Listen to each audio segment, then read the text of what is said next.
बच्चों इस क्लास में हम रिवीजन करेंगे कि कंपार्टमेंट एग्जाम 2023 केमिस्ट्री में 12th क्लास के अंदर कोऑर्डिनेशन कंपाउंड से कौन कौन से क्वेश्चंस आए थे। ठीक है, तो कंपार्टमेंट के seat number 56 by C by 1 यानी फर्स्ट सेट के अंदर कौन कौन से क्वेश्चन आए थे। पहला क्वेश्चन नंबर 8 आया था और इसमें हमसे पूछा था which type of isomerism shown by the complex. एक कॉम्प्लेक्स दो कॉम्प्लेक्स दे रखे हैं, इनमें कौन सी आइसोमेरिज्म होती है।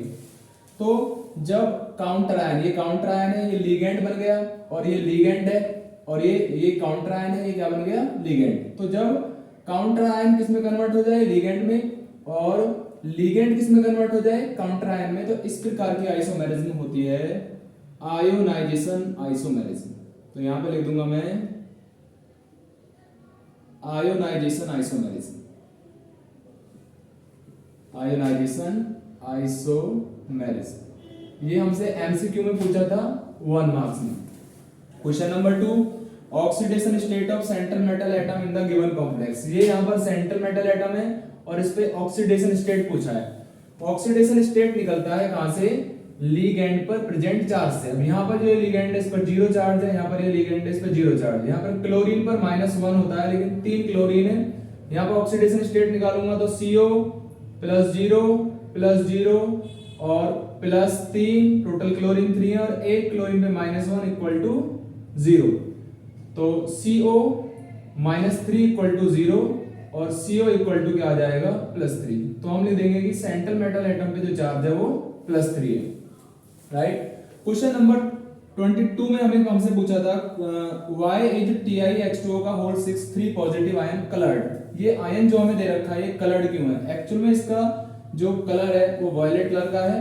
तो इसका कलर का जो रीजन है वो आपको लिखना पड़ेगा। जब भी आपका कोई कॉम्प्लेक्स हो उसका कलर का रीजन आ जाए तो आपको लिख देना due to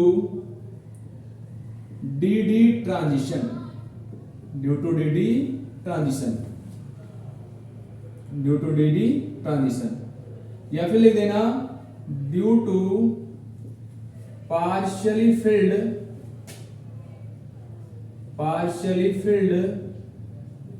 d orbitals, partially filled d orbitals, या लिख देना ड्यू टू प्रेजेंस ऑफ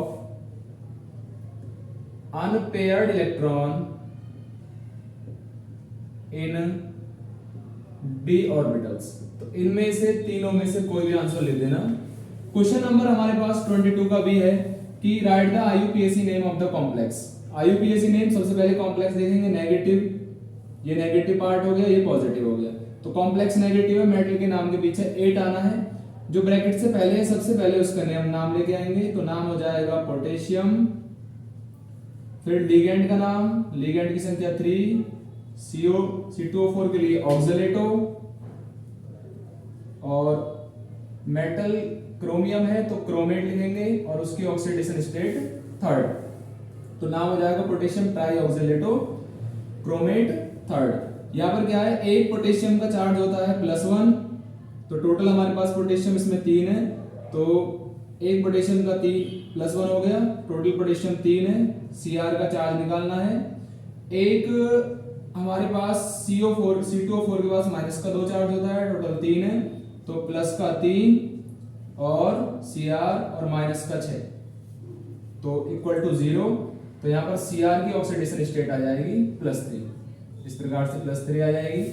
फिर हमें question number 27 using valence bond theory, और हमें प्रिडिक्ट करना है hybridisation of central metal atom in the complex, shape, magnetic behaviour, और निकालना है इस कॉम्प्लेक्स हमारा कैसा है, लो स्पिन है या हाई स्पिन कॉम्प्लेक्स है। तो सबसे पहले हम देखेंगे इसके अंदर हाइब्रिडाइजेशन। सबसे पहले हम लिखेंगे कॉम्प्लेक्स। अब ये कॉम्प्लेक्स हमारा क्या है, CONH3 का होल 6 पॉजिटिव। यहां फाइंड करेंगे इसकी कोऑर्डिनेशन नंबर। कोऑर्डिनेशन नंबर आ रही है इसकी 6, ये जो संख्या होती है कोऑर्डिनेशन नंबर। अब 6 कोऑर्डिनेशन नंबर वाला कॉम्प्लेक्स दो प्रकार का हाइब्रिडेशन दिखाता है, DsP2, D2sp3, sp3 और sp3d2, sp3d2, राइट। जब हमारे पास D2sp3 होता है तो कॉम्प्लेक्स होता है डायामैग्नेटिक,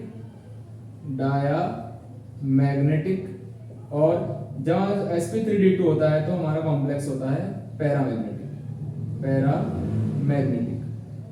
ये शो करता है हमारे पास स्ट्रॉन्ग फील्ड लिगेंड और ये होगा हमारे पास वीक फील्ड लिगेंड। अब हमारे पास ये जो NH3 है ये है हमारे पास स्ट्रॉन्ग फील्ड लिगेंड।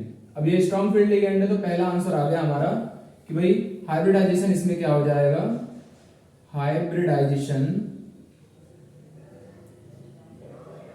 हो जाएगा इसके अंदर D2sp3। उसके बाद हमसे पूछा है इसकी शेप और मैग्नेटिक बिहेवियर।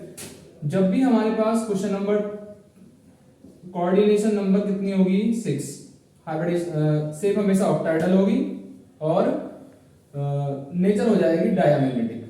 नेचर क्या हो जाएगी, डायामैग्नेटिक। जो हमारे पास ये पूछ रहा है मैग्नेटिक बिहेवियर तो डायामैग्नेटिक। और फिर ये पूछा है कि भाई हाई स्पिन है लो स्पिन कॉम्प्लेक्स है, तो ये हमारे पास क्या होता है जब अंदर वाले डी ऑर्बिटल का यूज करता है तो उसे बोलते हैं हम लो spin complex, low spin complex. तो थर्ड आंसर आ गया हमारे पास। ये कैसा कॉम्प्लेक्स है बताइए, लो स्पिन कॉम्प्लेक्स है। ये हमारा कॉम्प्लेक्स है low spin complex, low spin complex. Low spin complex का दूसरा नाम है inner orbital complex, inner orbital complex और spin paired complex, spin paired complex. इस प्रकार से हमारे पास क्या है, ये 3 क्वेश्चन आए थे। आपको ये 3 क्वेश्चन इस प्रकार से लिखने हैं। और ये क्वेश्चन जो आया था हमारा 3 मार्क्स में आया था। ये भी क्वेश्चन हमारे पास क्या था 1 मार्क्स में था। ये वाला भी क्वेश्चन हमारे पास क्या था 1 मार्क्स में, ये वाला भी 1 मार्क्स में। टोटल 7 मार्क्स के क्वेश्चन हमसे पूछे थे। That's it. Okay, thanks.